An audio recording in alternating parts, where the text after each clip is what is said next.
Theresa May has told MPs there might not be a third vote on her Brexit deal next week if there is insufficient support for it to pass. If it does not pass, the EU has set a deadline of 12 April for the UK to propose a new plan. Meanwhile, supporters of another EU referendum will march through central London later.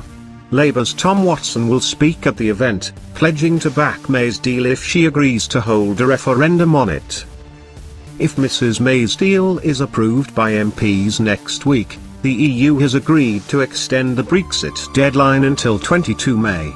If it is not, and no alternative plan is put forward, the UK is set to leave the EU on 12 April. In a letter to all MPs on Friday evening, Mrs May offered to talk to MPs over the coming days as Parliament prepares to take momentous decisions.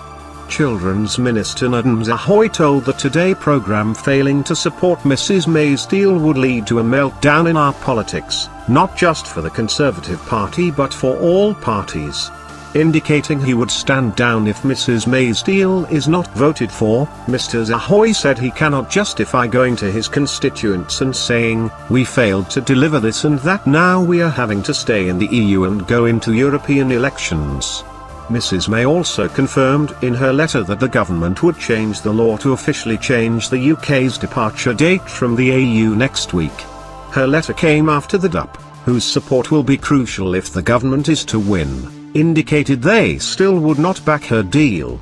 Mrs May also referred to her televised address on Wednesday, in which she blamed the delay to Brexit on MPs. She acknowledged that a number of colleagues had raised concerns about her words and said it had not been her intention to make their difficult job any more difficult.